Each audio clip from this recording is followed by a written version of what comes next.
Attention, à travers cette vidéo, nous vous proposons quelques conseils afin de vous aider. En aucun cas, ils ne peuvent remplacer un avis médical ou des soins exercés par un professionnel de santé. Bonjour à tous et bienvenue au magazine de Talucine.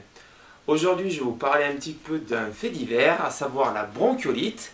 Bon nombre de parents se posent beaucoup de questions sur cette maladie.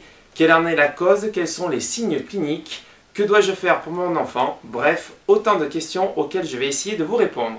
Alors sachez tout d'abord que la bronchiolite, it signifie inflammation, bronchiole, donc c'est une partie du poumon. Pour faire très simple, le système respiratoire c'est un petit peu comme un arbre. Vous avez un tronc, deux branches souches, derrière vous aurez les bronchioles avec les alvéoles, donc les dernières ramifications au niveau pulmonaire.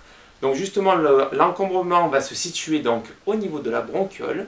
Sachez que votre enfant peut avoir cette maladie jusqu'à l'âge de 2 ans. Quelles en sont les causes? Alors très souvent, le plus souvent c'est dû au virus respiratoire syncytial qu'on appelle le VRS. Mais sachez surtout que c'est dû donc aux relations interhumaines. C'est très souvent lorsqu'on va tousser, éternuer qu'on peut donner la maladie à son enfant. Donc pensez à une chose, lavez-vous bien les mains, très important. Bien sûr, méfiez-vous aussi du tabagisme passif. Donc même si vous avez tendance à sortir pour aller fumer, l'idéal, dans l'absolu, ça serait de carrément vous changer de vêtements. Parce que très souvent, lorsqu'on va reprendre l'enfant contre soi, il va inhaler forcément l'odeur qui sera donc sur nos vêtements.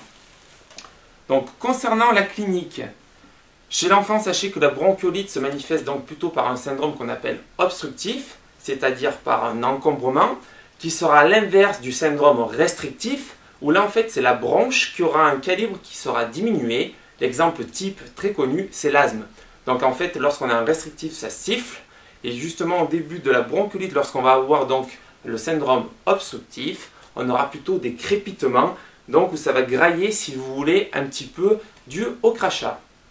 Donc ce syndrome obstructif va durer entre 8 et 15 jours. Et on va avoir une toux résiduelle qui pourra durer 1 à 2 semaines après. Donc méfiez-vous un petit peu de cette période. C'est un petit peu comme chez l'adulte. Il faut savoir qu'une fois qu'on a fini la bronchiolite, on a toujours un risque de rechute et de récidive. Donc c'est là où les parents devront faire très attention. Donc comment faire justement pour faire attention à la rechute ou savoir quand est-ce qu'on doit consulter un médecin? C'est très simple. Pour savoir si l'enfant est encombré, il vous suffit juste de l'asseoir comme ceci. Vous mettez une main au niveau de la cage thoracique, une autre dans le dos.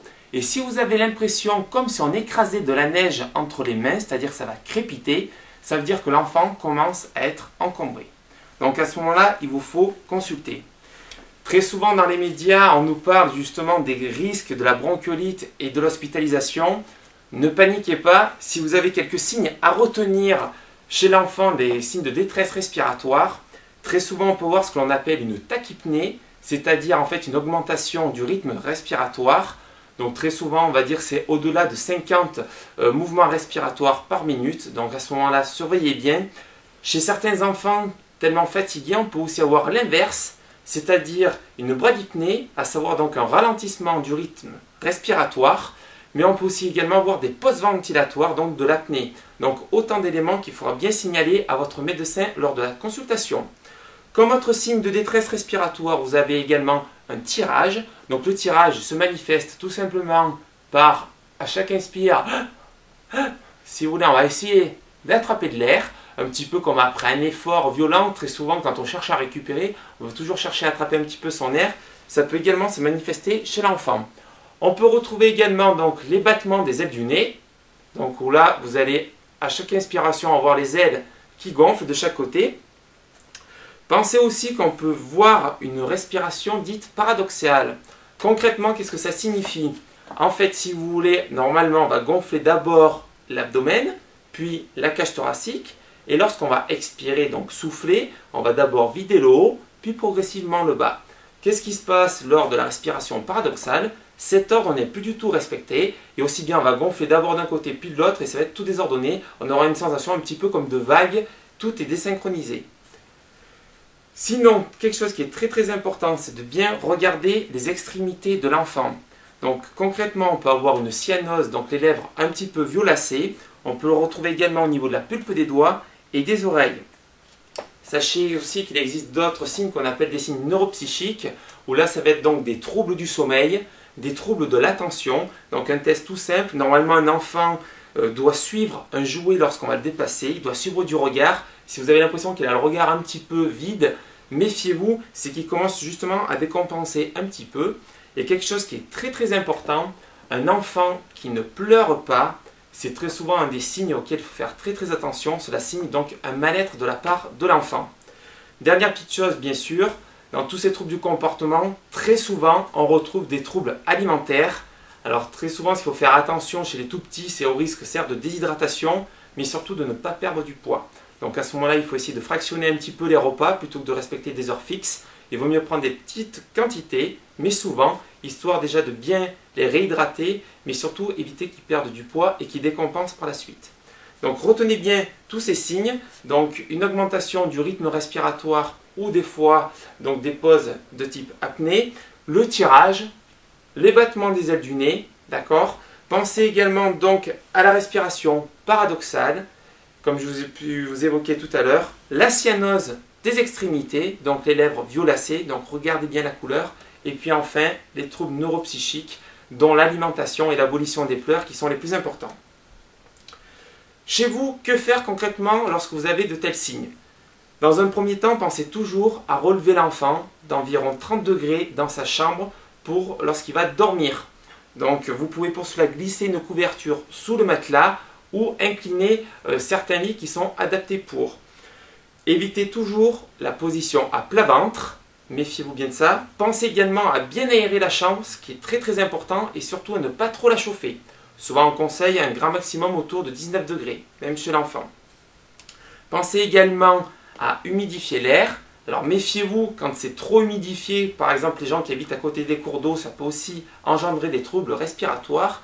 Mais très souvent, notamment avec les chauffages électriques, l'air est souvent sec, ça va du coup assécher les muqueuses et du coup les enfants auront encore plus de mal à respirer. Donc pour humidifier, c'est très simple, soit vous avez un humidificateur d'air, sinon deux possibilités, vous faites bouillir un petit peu d'eau dans votre cocotte minute, à ce moment-là vous rentrez dans la chambre, porte et fenêtre fermées, vous enlevez la soupape, la vapeur se mettra dans la pièce automatiquement. Si jamais dans la journée ou dans la nuit, l'enfant venait être pas très bien, pour aller encore plus vite, vous allez dans votre salle de bain, porte et fenêtre fermées également, où vous allez mettre le robinet d'eau chaude de la douche au maximum pour créer de la vapeur d'eau chaude dans la pièce si vous voulez, et ça va donc humidifier un petit peu les muqueuses et faciliter la respiration pour l'enfant. Sachez qu'avant une séance de kiné, il vaut mieux éviter que les repas soient trop à proximité. L'idéal, on dit que c'est 3 heures pour être sûr que la digestion se soit bien réalisée. Donc pensez à bien prendre vos rendez-vous en fonction des repas de l'enfant. Donc pensez également à bien le faire boire, comme j'ai pu vous dire tout à l'heure, pour éviter la déshydratation et surtout la perte de poids. Donc pour cela, pensez à bien fractionner les repas. Enfin, deux petites choses qu'il faut savoir faire, c'est comment on va faire l'hygiène respiratoire de l'enfant. Deux choses, le mouchage et le reniflement. Donc concrètement, c'est ce que je vais vous montrer maintenant. Pour moucher l'enfant, c'est très simple. Pensez toujours, avant de venir moucher le petit, de bien vous laver les mains, très très important. Vous pouvez éventuellement prendre aussi un gel hydroalcoolique où là vous allez bien frotter, donc surtout sous les ongles et bien les tranches des mains ainsi que entre les doigts. Ensuite, vous allez prendre un mouchoir en papier, de préférence sans colorant, style menthol, comme on l'en retrouve très souvent. Prenez une petite pipette de sérum physiologique. Pour cela, vous allez casser l'extrémité. Méfiez-vous d'une chose, certaines marques que je ne citerai pas, des fois il existe un tout petit bout en plastique qui ressort et au moment où vous allez rentrer donc la pipette dans la narine du petit, vous risquez de l'écorcher. Donc méfiez-vous qu'il n'y ait pas de rebord en plastique au niveau de la pipette, ça c'est très très important. Il y a des marques qui sont plus sensibles que d'autres, donc méfiez-vous bien de la qualité de l'embout de la pipette. Très très important premièrement. Très souvent on vous montre dans les maternités de venir coucher l'enfant sur le côté pour le moucher. Personnellement je trouve que seul ce n'est pas du tout évident, surtout quand il commence à être un petit peu grand. Donc moi je préfère, je trouve que c'est beaucoup plus simple, de venir le moucher en étant allongé sur le dos. Pour cela vous allez lui tourner la tête sur le côté. Ensuite, vous mettez une main donc sur le thorax, l'avant-bras sur le côté de l'enfant, sur le côté de la joue.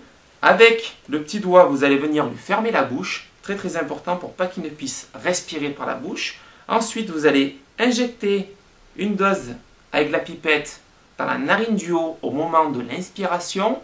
Quand il va souffler, vous allez fermer la narine du haut et à ce moment-là, ça va sortir par celle du bas. Pour l'autre côté, c'est tout simple, vous allez venir comme ceci, sauf qu'au lieu de fermer avec le petit doigt la bouche, ce coup-ci, vous allez la fermer avec le pouce. Donc toujours en inclinant bien la tête sur le côté. Donc je vous le remontre, la main donc sur le thorax, on amène la tête de l'enfant sur le côté, l'idéal c'est légèrement en arrière. Donc pour ça, vous venez bien avec le petit doigt, pipette dans la narine du haut, on pousse au moment de l'expire, donc quand il va souffler, ça va sortir par celle du bas. Donc on fait bien les deux côtés. Une fois qu'on a effectué les deux côtés, ensuite on va essayer de venir justement dégager les sécrétions qui ont pu tomber dans la gorge. Alors méfiez-vous d'une chose, personnellement je trouve que si on fluidifie trop en mettant trop de sérum, ça va noyer le petit. Si on n'en met pas assez, c'est collant et on risque de ne pas arriver à le sortir.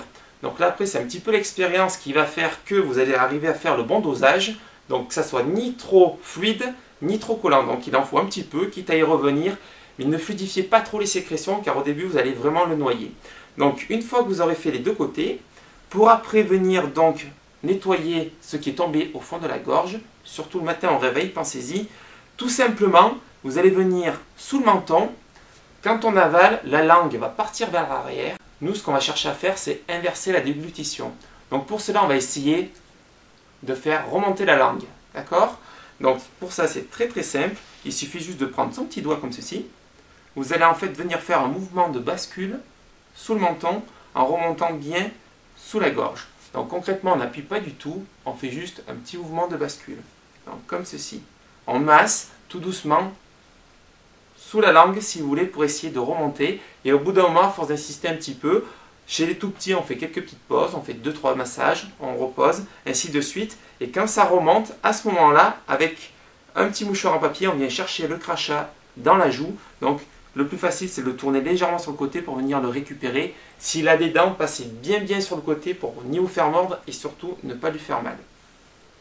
Enfin, dernière chose, on va utiliser donc le reniflement pour bien venir nettoyer l'arrière du nez. Donc pour cela, c'est tout simple. Il suffit juste de lui amener la tête un petit peu en arrière en lui fermant donc le menton. Si jamais il a plusieurs dents, pour éviter qu'il se morde la langue, ce que vous pouvez faire, c'est lui mettre la main sur la bouche pour éviter qu'il puisse respirer par la bouche. Et au bout d'un moment, au niveau de l'inspiration, on entend le qu'en fait il va renifler. Là, vous aurez bien dégagé l'arrière du nez et ça risque de retomber dans la gorge. À ce moment-là, à nouveau, vous remassez pour venir bien nettoyer le fond de la gorge. Méfiez-vous, ce n'est pas grave. Si jamais il venait à vomir, il ne faut pas vous inquiéter. Ce qu'il faut de suite faire, c'est attraper le petit et le mettre immédiatement sur le ventre pour éviter qu'il ravale ce qui vient de vomir. Ça, c'est très très important. Ce n'est pas grave s'il ravale, mais ça risque de le brûler un petit peu. Il peut éventuellement faire une fausse route, donc il vaut quand même mieux essayer de le retourner rapidement. Donc j'espère que tous ces éléments vont pouvoir vous aider un petit peu à bien moucher votre enfant. Pensez également que chez le médecin ou chez le kiné, il existe ce petit dépliant donc sur la bronchiolite qui vous explique un petit peu des conseils comme notamment le lavage des mains qui est très très important, le tabagisme passif. Après, comme je vous ai dit, évitez de faire des bisous un petit peu de partout aux petits quand on est enrhumé, y compris au niveau des mains, parce que souvent quand ils sont petits, des fois ils se frottent un petit peu le visage au niveau des mains ou du poignet. Donc autant de fois ils peuvent apporter des petits microbes au niveau des muqueuses, donc méfiez-vous. L'idéal c'est un petit bisou à la rigueur dessus la tête, là c'est là où il y a le moins de risques. Donc j'espère que toutes ces informations vous auront bien servi. Et je vous souhaite de passer surtout un bon hiver en espérant que vous n'ayez pas besoin de tous ces conseils. Et si vous souhaitez d'autres conseils santé, nous sommes là pour ça. Donc rendez-vous sur notre chaîne lachaussée-des-géants.com, sur notre site internet à la rubrique santé, où vous pourrez retrouver de nombreux conseils santé. Allez, soignez-vous bien! Vous avez des questions? Vous souhaitez échanger ou poursuivre le débat? Nous vous donnons rendez-vous sur notre forum. Pour cela, c'est très simple. Il vous suffit d'aller sur Facebook à la page Try de la Chaussée des Géants. Si vous souhaitez plus d'informations, voire d'autres conseils santé, Nous vous invitons à consulter notre rubrique santé sur notre site internet lhecdgéant.com. Et retenez bien qu'il n'existe aucune recette miracle, sinon elle serait communément admise. Il est primordial de cibler sa rééducation en fonction de ses faiblesses et de ses besoins. Partant de là, à vous de trouver le programme qui vous correspond.